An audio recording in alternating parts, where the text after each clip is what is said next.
it's that situation when you got, we are living in a war zone. It's not as easy as these people are making us think, that they just got some criminal-ass black kids with guns. We got us stacked up 80 deep in one building.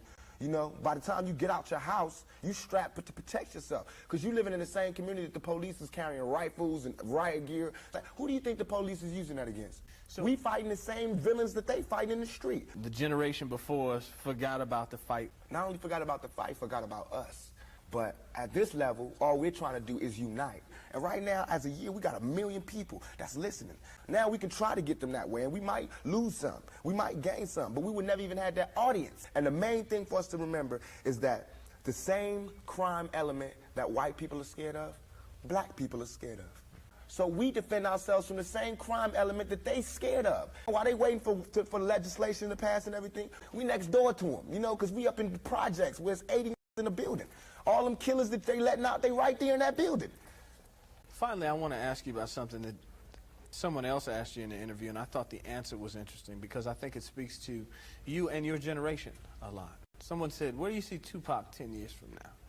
Honestly, I feel like I could represent my generation so much because I honestly did not care whether I lived or died. I can't go until y'all really know what time it is. And then after that, boom, it's all over. And we can see, you know, how this shit fall. But that's how it is. And if God wanted me to be this person and be happy here, he wouldn't let me feel so oppressed. And he wouldn't let me think the things I think. And just because I don't have nothing to pass around for people to put money in the bucket don't mean I ain't doing God's work. Because these ghetto kids ain't God's children. And I don't see no missionaries coming through there. I had to go through all that street, war, everything, the same drugs that everybody else get turned out on. How much of that, though, in terms of growing up without a father, sometimes not being with your mother? I know for a fact that had I had a father, had I had someone, and I hate saying this because white people love hearing black people talk about this, I'd have been able to help my mother more. I'm dealing with him being daddy not being there. Like, watching my mother just go through changes and everything. You know, she a soldier like I'm a soldier. You know, and I watched the game that she went through. If I would have went the same way my mother went, had not she did her route and showed me where it went wrong with her. I went to school all the way and was ready to go to college. The only thing that stopped me was money. At 23, weighing 160 pounds, I haven't even rolled my plan out yet, and they scared. I have something to offer to business that hasn't been shown before. You know, I have a whole energy that represents not just black youth, but white youth, Mexican youth, you know what I'm saying? I show that emotion, raw, uncut, good and bad. If I can figure out just how to control it. I trip off, because it happens out of nothing. It just goes, you know, everybody just be screaming and acting, and I just trip. I get uncomfortable, and it's like similar to a deer being caught in the headlight. You know, like say something mean so they can just stop. And a lot of people who know you, and I talked to them beforehand, suggested that, hey, you know, when you meet him, he's going to be something entirely different than you imagined and what the media is portraying. What about that idea that you have been portrayed? What about that idea that you've got to be able to figure out where you're going? To me, it's like, it is my sensitive side that likes to blow up the hard side. Because if my image or my reputation can stop a confrontation before it happens, I'm fine. It's a constant man ego check going on in this street, in this world. It's just another story, you know, and it's a real story. They want me to be like this and da-da-da, just because they're scared of me.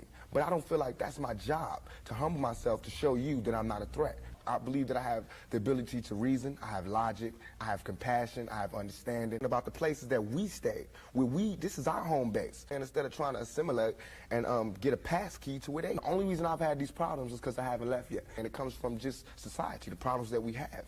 Tupac is, for the most part, a nice guy. But now, when I say we, they know what I mean. When I come, I don't have to say I'm real and survive, and I can go out here and do my business out here. Critics say, yeah, but you're being pimped.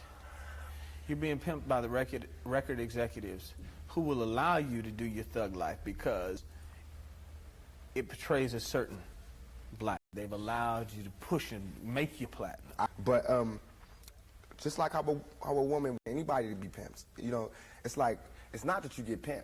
When you look at them white kids with Raiders hats on, it's the white folks getting pimped. Right now, what I write in my album today, when it comes out in 2 months, that's what white kids is doing. It's a struggle. You start from the bottom, working to the top. Any more recoupable than a white life.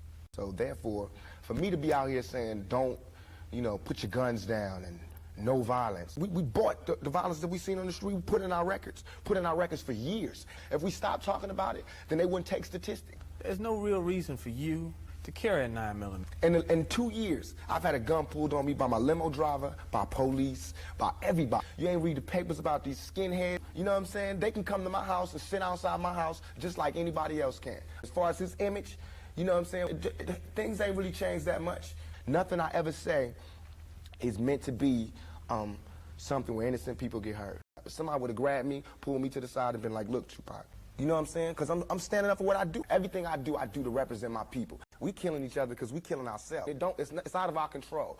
The same reasons they need the riot hat, the riot jacket, the flak jacket, the double vest, the 9mm Glocks with extra bullets, the tear gas, the mace, all that. But instead of them seeing us fighting villains in the street, we all villains. Is your generation the one that is picking up for where the Panthers left off, saying, all right, enough is enough? The generation before us forgot about the fight. The same crime element that white people fear, we fear. But it's better, just because we black, we get along with the killers or something. We get along with the rapists because we black and we from the same hood. But now, I cannot die with people thinking I'm a rapist or a criminal. I can't leave until this is straight. And the reason being is because if I can't live free, if I can't live with the same respect as the next man, I don't want to be here. Because God has cursed me to see what life should be like. And just because I don't live there don't mean I don't go there.